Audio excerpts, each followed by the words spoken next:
Hallelujah! Isang mapagpalang araw po sa inyong lahat.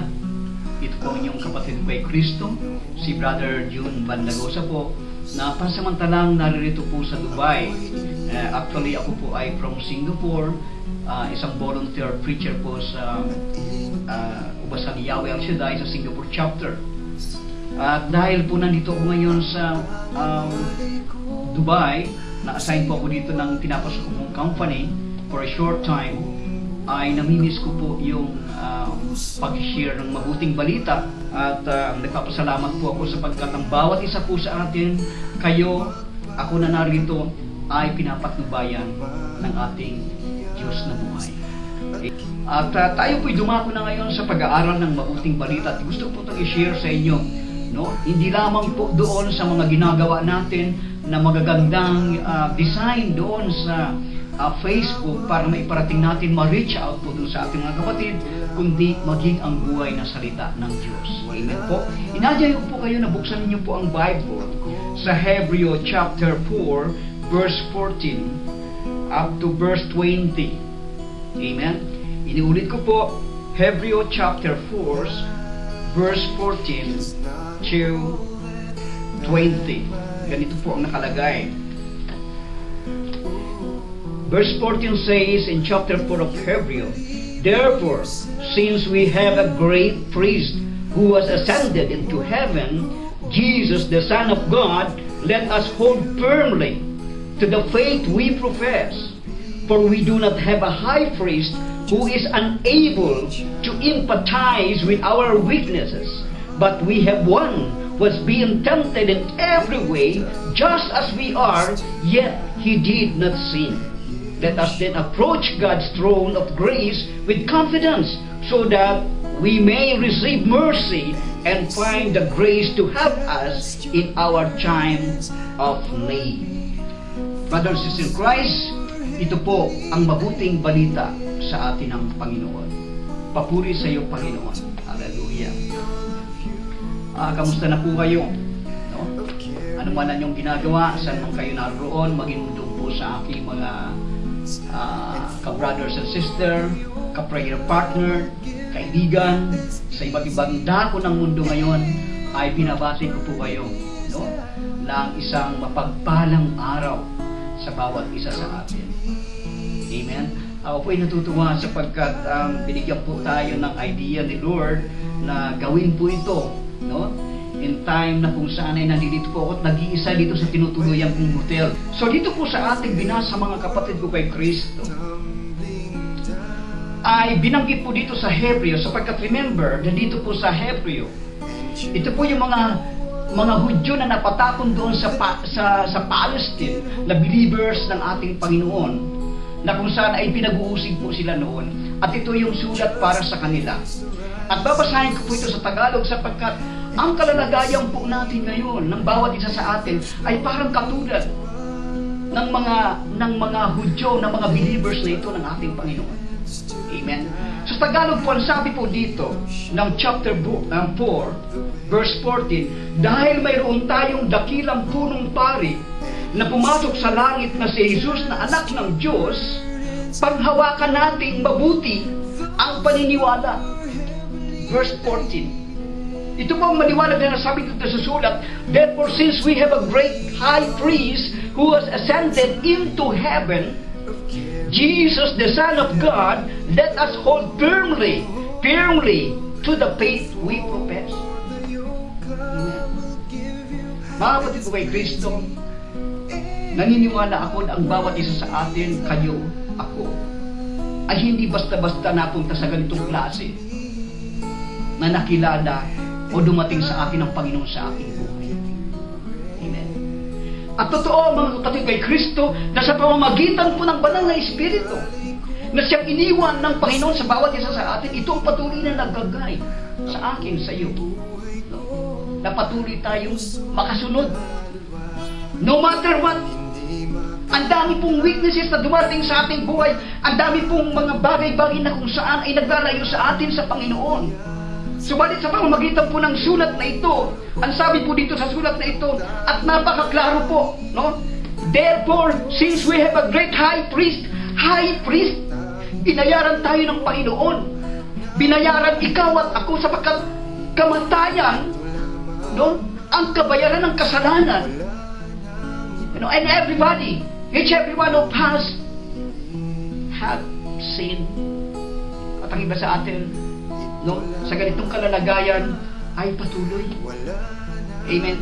Pero dahil po sabi dito, since we have a great high priest who has ascended into heaven, naroon na siya sa itaas, and Jesus the Son of God, let us hold firmly. Ito ang naisang sulat na ito, mga kapatid ko ay Kristo, na tumimo sa atin, na magkaroon po tayo firmly, i-hold po natin ang faith na ito, ang paniniwalang ito, no? Sapagkat ito ang katotohanan, at ang katotohanan ang magpapalaya sa iyo at sa akin. Amen. At sinabi pa dito, for we do not have a high priest who is unable to empathize with our weaknesses, but we have one who has been tempted in every way just as we are. Katulad tayo ng Panginoon na sinubok. Amen. Nagkatawang tao ang ating Diyos na buhay. No? Naging katulad siya natin na gutom, pinawisan, nahirapan. Amen. Kaya naiintindihan ng Panginoon ang kahinaan ng bawat isa sa atin. No? Alam ng Panginoon. Alam ng Panginoon kung paano tayo nagsusumikap sa kanyang kalooban despite yung mga nagagawa po natin na hindi kalugod-lugod sa kanya. Ako at kayo. At ito ang nais na emphasize sa atin ng ating Diyos na po. Sabi niya po dito, sa Tagalog, napakaganda po nitong salita. Sabi po dito, ulitin ko po dito sa Tagalog,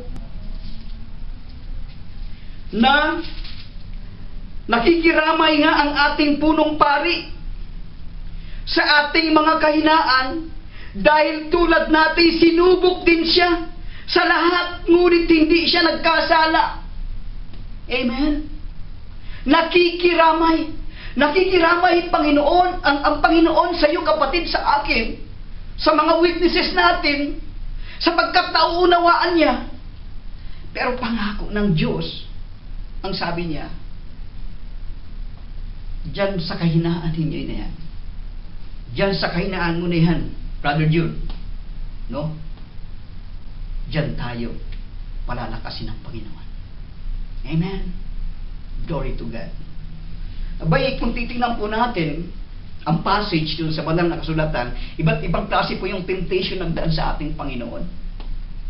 Amen po. Remember, nahahayo pa lamang siya para sa kanyang misyon doon sa 40 days and 40 nights. Katakot-takot na tukso na ang ibinigay ng kaaway. And even, mind you, doon sa 40 days and 40 nights, even the enemy itself used God's words. Amen. Kaya pakakaingit ngayon po tayo pag nilayang po natin ang salita ng Diyos, sapagkat maaaring may mga gumagamit ng salita ng Diyos, and at the same time, hindi po natin alam, no, na siya pala ay kaaway. Kaya dumulog tayong may pananalig sa Diyos ng kagandahang loob upang kaawaan niya tayo at tulungan sa tamang panahon. Upang kaawaan niya tayo. Because only with His mercy, no? Remember na hindi tayo ang unang naghanap sa Diyos. Hindi tayo ang unang tumawag sa Diyos. Hindi tayo ang unang naghanap sa ating buhay sa Diyos. Siya ang naghanap sa atin. Kung kaya ka kapatid na ngayon sa kalalagayan mo na nagre-response ka sa salita ng Diyos, siya ang tumawag sa bawat isa sa atin. Amen.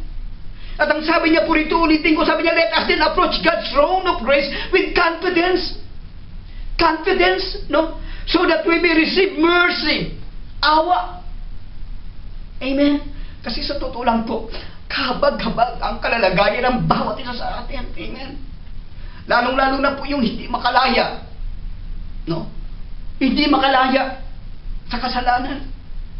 Amen. Ang bawat isa sa atin ay mayroong kani-kanyang struggle in life. Ang bawat isa sa inyo ay mayroong struggle in life. Subalit ang sabi ng Panginoon, with His mercy, awa niya kapatid, upang maunawaan mo kung paano kanya tinatawag sa buhay mo. Amen?